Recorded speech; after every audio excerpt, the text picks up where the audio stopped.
Let me check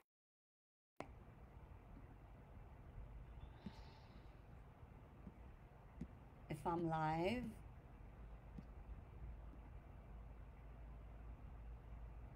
Yep, I'm live.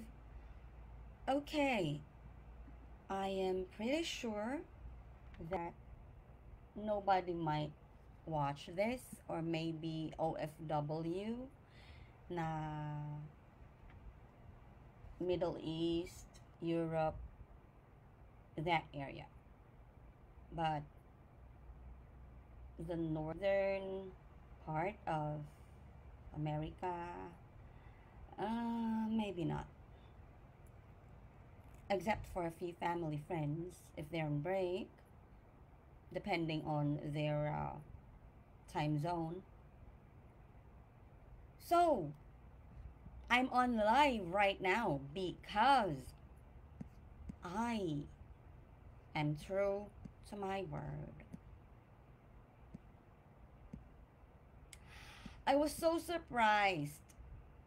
According to Facebook notification, there were people who laughed at my some of my posts. There was one particular post, and I am the queen of my social media platform. That's what I learned. There's someone who is very intellectual who, let's say, I learned from Edwin Hamora. Edwin Hamora is a Jinky Hamora Pacquiao kind of Hamora. Yun ang spelling. Jamora. And I learned from Kuya Kelly Dayag, who's also in Jamaica, na you can do whatever you want, ignore as many trolls as you want, and here I am. I'm gonna keep my word because I said that when I get home and Xiaobao's really sleepy now. Papa, 睡觉了宝宝，睡觉了宝宝。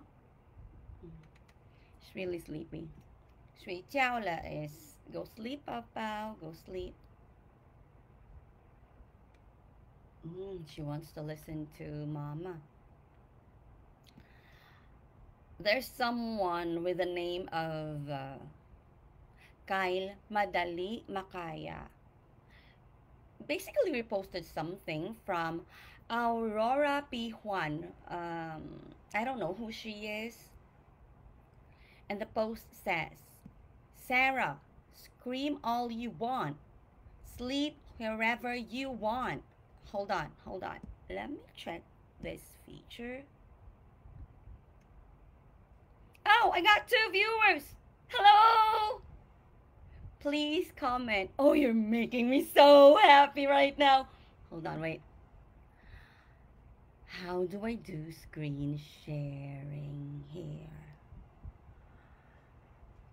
Oh, I can't find it yet. I don't know how to use the screen sharing feature yet in this laptop.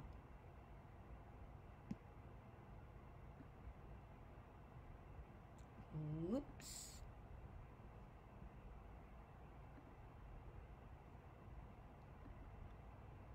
Oopsies. I think I did something. I don't really understand the live dashboard of Facebook yet, but who cares? Just have to talk, right? Oh, hello, Jam and Boko. I'm so sorry. I'm opening several tabs and I really might be able to see the comment in the other tab, and my face on the other tab. This is so tricky. Viewer, stream. Nah, If I overthink this part, you're never gonna understand what I'm about to say. So yeah, there's a documentary by Channel News Asia. Channel News Asia. A particular program in Channel News Asia, the CNA Insider, Internet Troll Farms in the Philippines. Let's try to listen to the introduction. Maganda yung introduction nila eh. Ganda. I'm not sure if you guys can hear it well. In the Philippines, against the backdrop of one of the most fiercely contested elections, agent provocateurs are at play. They are hired guns, armed with malicious intent. These are shadowy networks of disinformation Can you who hear hire it? I troll got 2 armies live viewers. to spread falsehoods and sow chaos on social media platforms. Okay, baka magsabi na naman ito, mano-nosebleed ako, mano-nosebleed. I don't understand what's that freaking word. Study. So that you get no nosebleeds. Ang introduction, ang sinasabi po talaga ng introduction is sa atin, sa Pilipinas, sa atong nasod, we have a new lucrative workforce.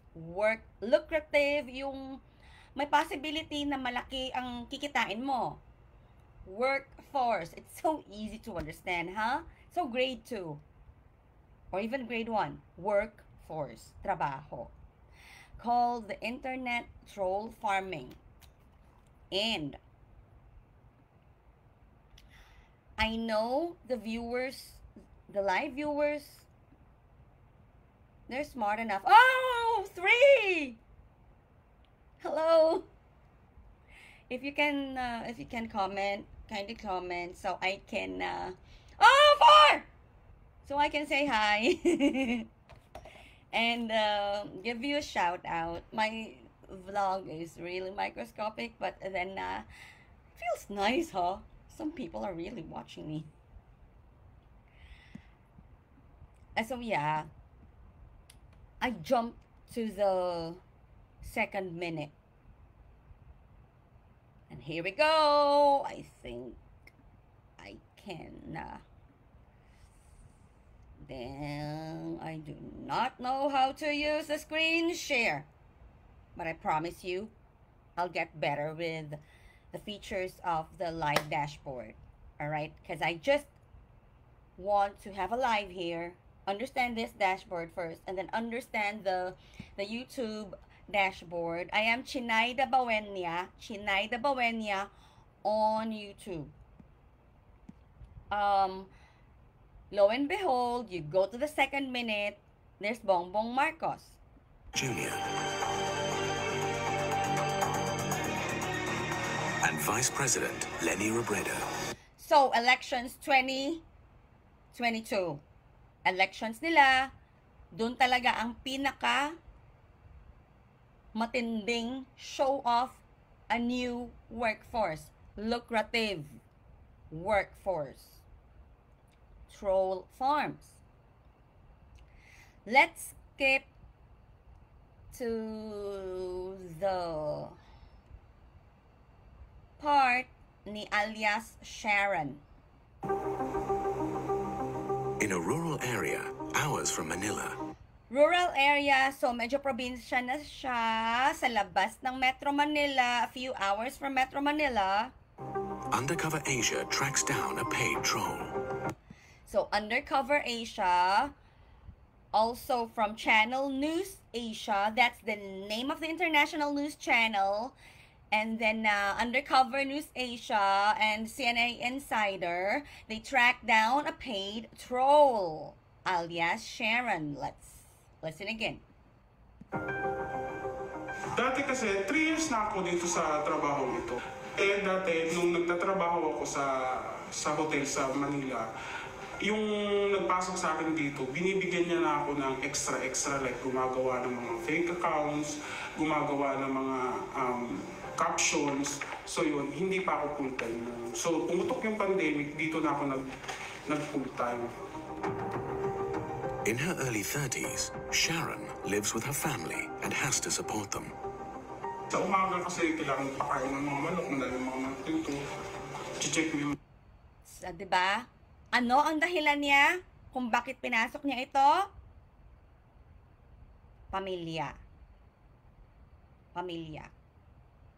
You bend your principles for the breakfast, lunch, dinner.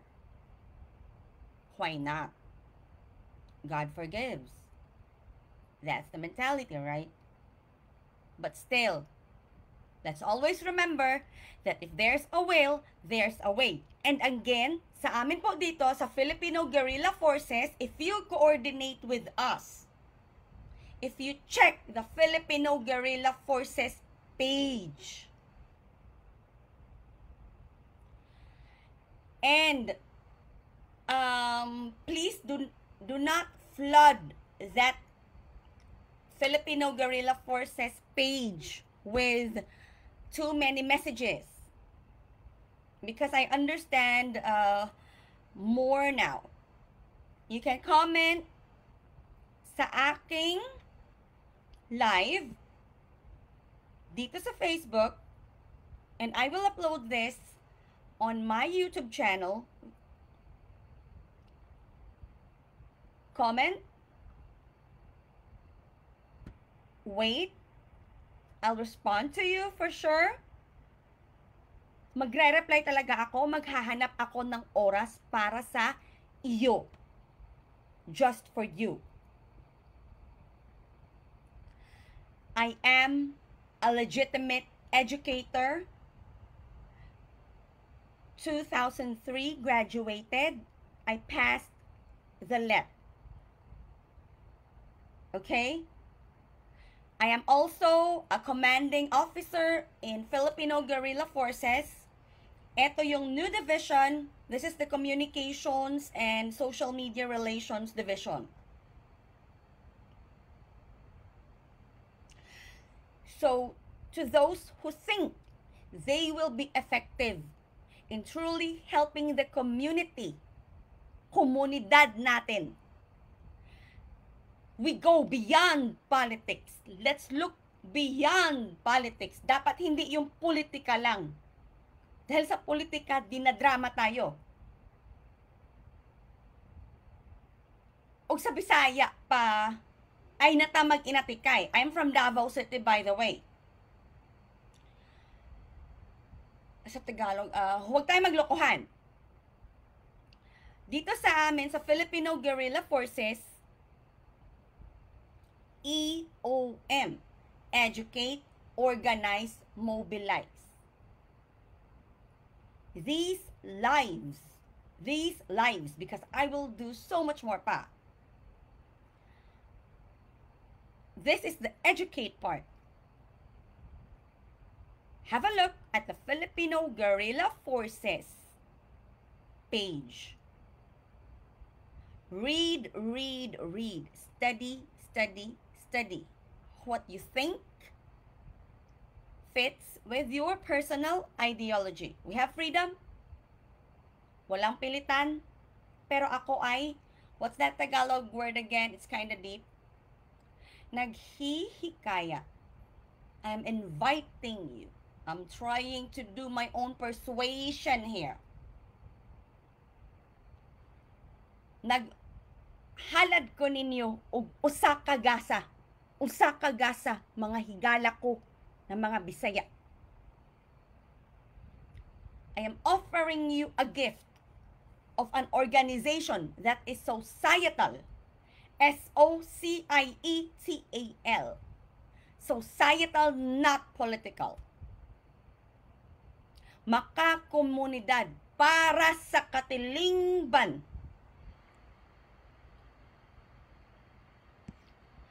Para ang ending natin, we keep our principles. It is intact. We feel good because we feed ourselves, we feed our families with a breakfast, lunch, dinner.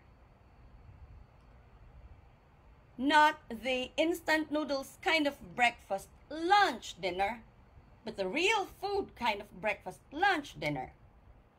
Because we have regional commanders who are organizing seminars in the barangays for agriculture, for proper gardening, home gardening.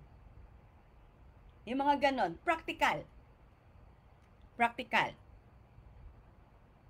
What is the immediate problem? What is the immediate concern? Bagsak na bagsak ang ating ekonomiya. We need food.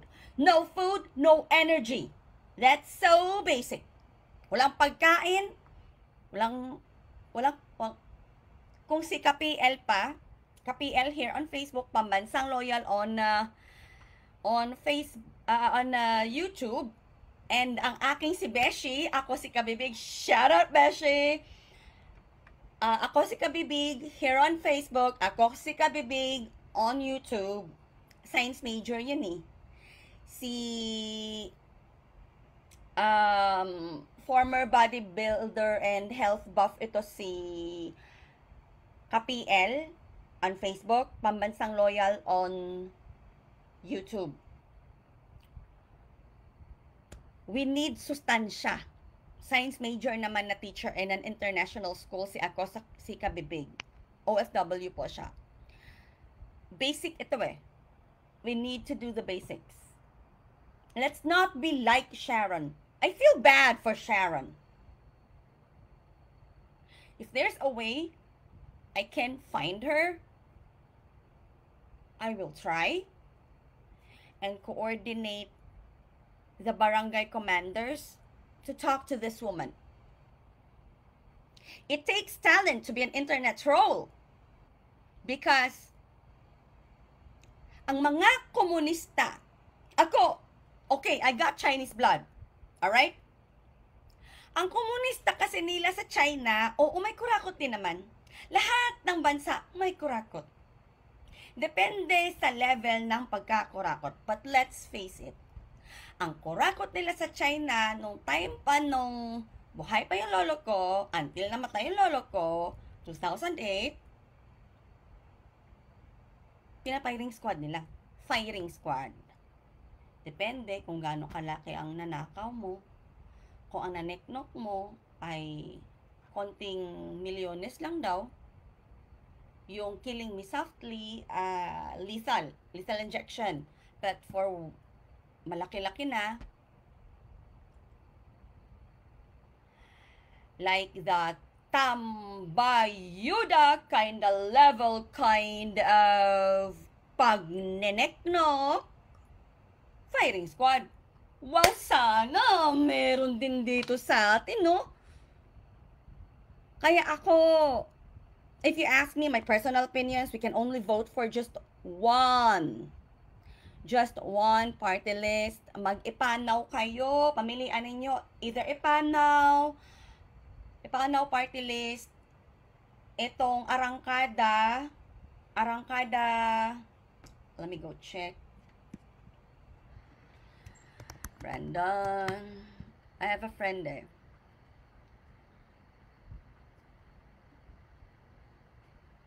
Arangkada Filipino Party List or Duterte Youth.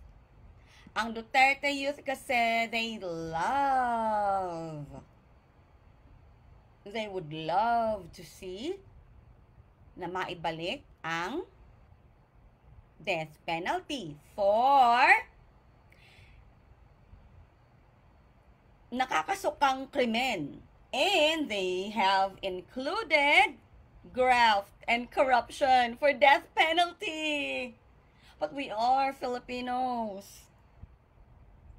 Masyado tayong maawain. Because we are a Christian nation, right?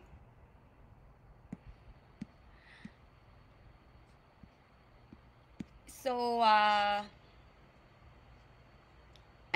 yung ugali natin masyadong maawain, mabait. Killing me softly lang siguro, no? Yung pangarap ko na death penalty for the graft and corruption, killing me softly lang yan. Pero sa China, firing squad. History kasi namin yan eh. Thousands of years ago na. The dynasties.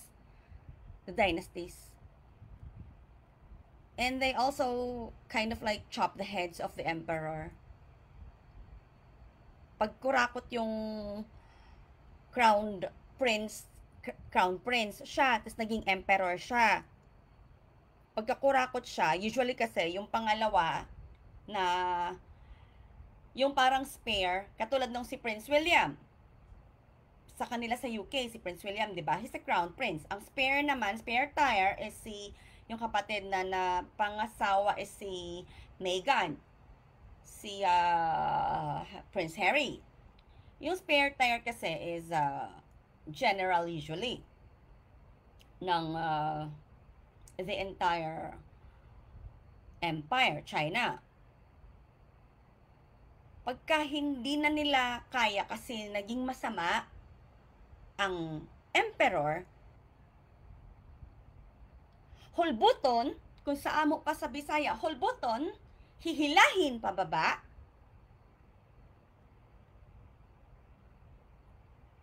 bagong emperor, si general ay magiging emperor, and public execution si former emperor. Pow! I'll go to church kasi, and it's literally Sunday na, 2:45 a.m. Old Testament style. Woo! Kung sana, no, Old Testament style tayo, or Sharia kind of style, or like dynasty sa China kind of death penalty, and even until, if I'm not mistaken, early 2000s. Ngayon, they're a bit more gentle. They do life sentencing, but still you die while in jail. So yeah, ganon. But that's my wish. Now let's go back sa internet trolls. Balik tayo sa issue na ginawa kong title.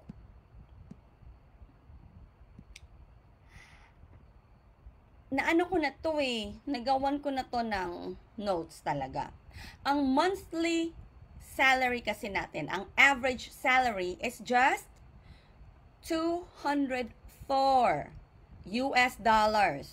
at that time na yung last presidential election. So kung sa 56 to 57.5 ang calculation, 1 is to 56 peso to 57.5 peso, 11,400 to 11,700 pesos in a month na sweldo. Paano mo pagkasyahin yan? Kung ang nabuntis mong girlfriend, listen to me, young man. Kung ito ang sweldo mo, young man, at ang girlfriend mo ay nabuntis mo, afatay! Pero, ang paid troll, ang kanyang part-time salary, fixed part-time salary. When we say part-time salary, it means 20 to 25 hours of work in a week. 20 din, 20,000 in a month ang part-time troll. Matalino sila, may hierarchy sila, may chain of command sila. Chief architects. Ang chief architect will get around 500 to 1 million pesos in a month. Wow. Chief architect ng troll to, ha? Baby M.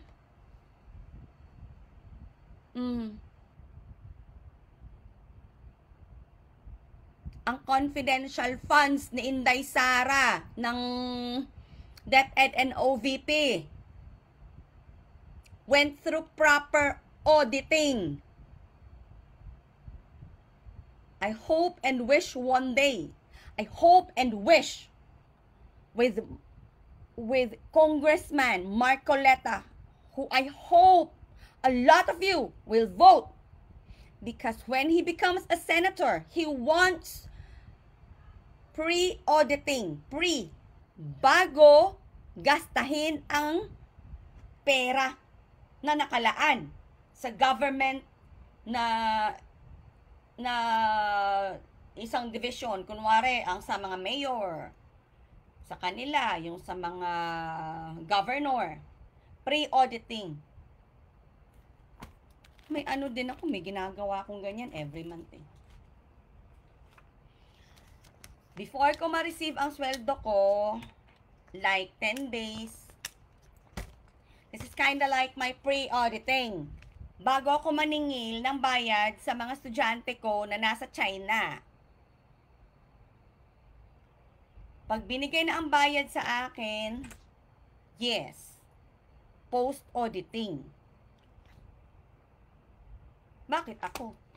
May pre-audit, post-audit. Eh, pera ng taong bayan yan.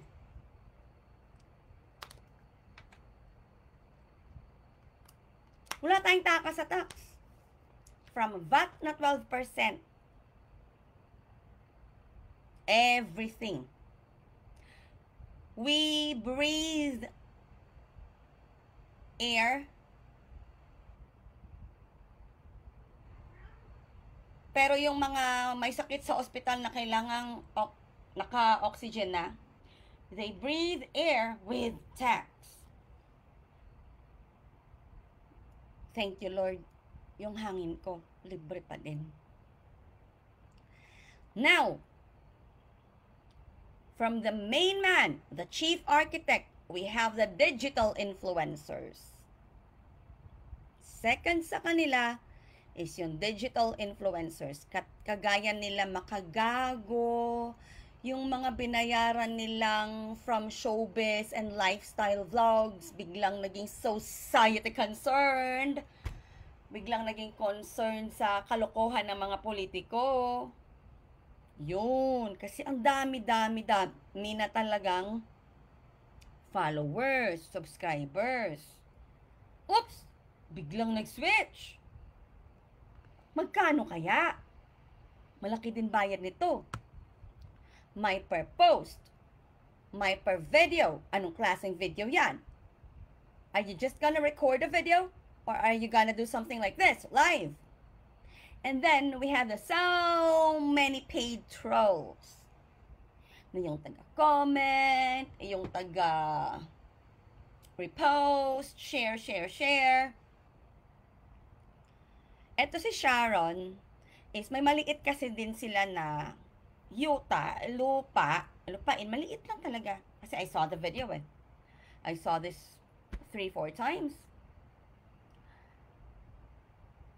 Part-time siya. Pero dahil she works a little extra, she gets those bonuses. Like 25K siya in a month. Sipag siya. Masipag siya na pagka part-time troll eh.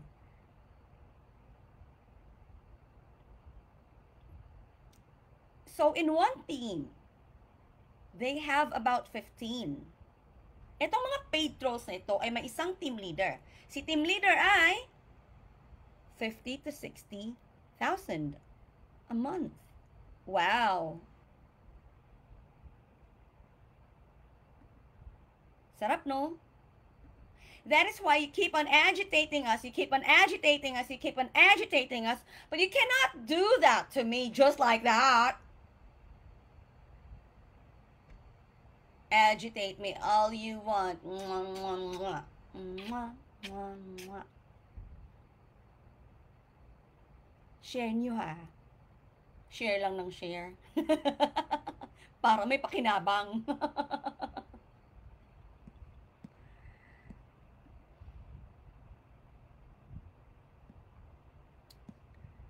So yeah, yan ang buhay nila. Kakaawa. And eto yung masakit. Dahil we really have to depend on social media for news dahil ang ating mainstream media ay kano kaya, no? Kano kaya? Magkano kaya ang bayad? Wait, nahulog yung notebook ko. Kano kaya ang bayad nila, no? Kasi kung ito,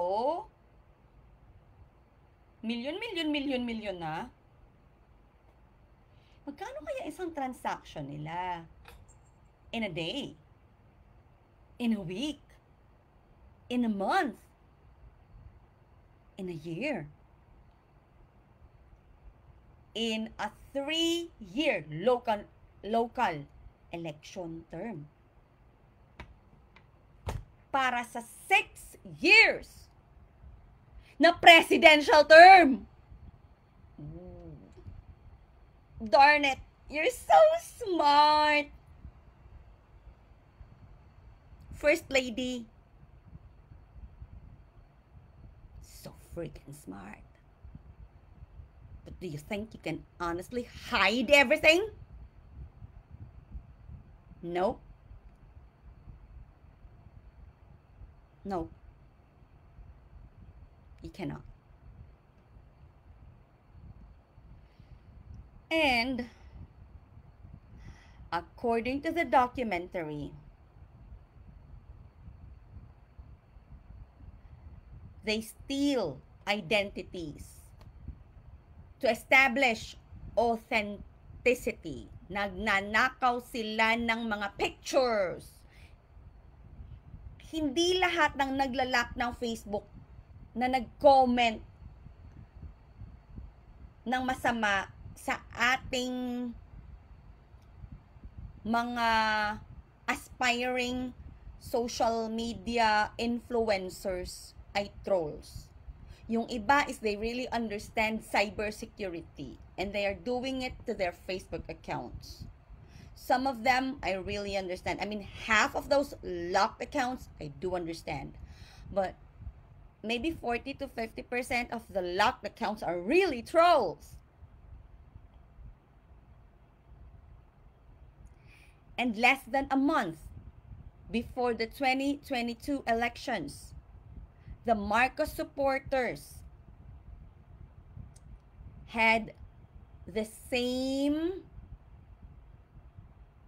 mindset converted, turned into words, either in English, Tagalog, Bisaya, Ilocano, Bicolano, Waray, Ilonggo, Minuslim, at Pampangueño, and all the other local dialects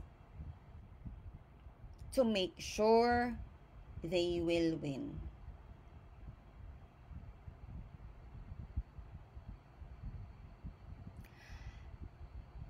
When the tech experts tried to find out these trolls have the same IP address but different phone numbers for different phones. And yes, binibigyan sila ng mga extra phones. Even ang mga part-timers nila, binibigyan ng extra phones. I'm getting really sleepy. It's 2:57 and I need to go to church. I promised Auntie Bing, I promised Auntie Rose, I promised Auntie Nitz, I'll be there in church morning. Babawi na lang ako ng tulog after lunch because I have classes again tomorrow night.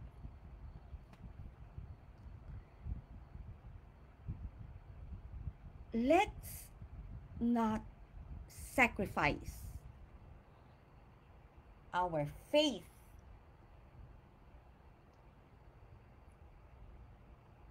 our principles, our integrity, and our conscience. Let's not sacrifice the conscience. You know why? The world goes round and round and round. You will get what you deserve.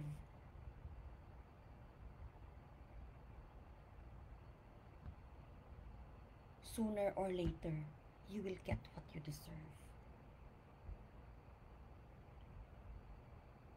So please,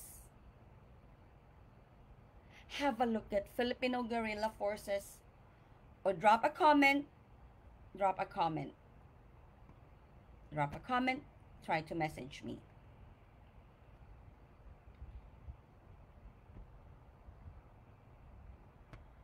Miss Janice, Teacher Janice, Ma'am Janice, what is FGF?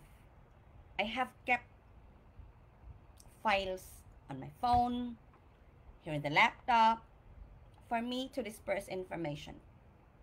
One-on-one, I'll give you the mission and vision. I will let you read and not just respond with an okay. I'll send a voice message and ask you personally, what do you understand with the mission and vision statement of FGF?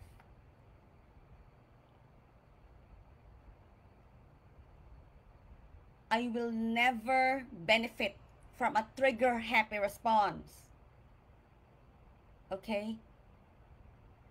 Because we need people who joined us. Not because they felt happy, they felt good. Ooh, this guerrilla. Guerrilla is astig. No. Logic. Logic before emotions. We have a very deep culture of obedience to our two main men, to the Supreme General Dado Enrique. His YouTube po is Pinoy Survivor.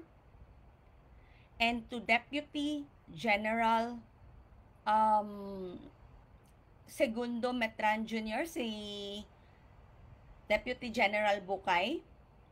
Makabayan and Informative Channel po ang YouTube niya. Ang YouTube again is Makabayan and Informative Channel. And I am Chinaida Bawenya on YouTube. I am friends with the Bisdaqueros. I like Coach Ollie. Hello, Oliver.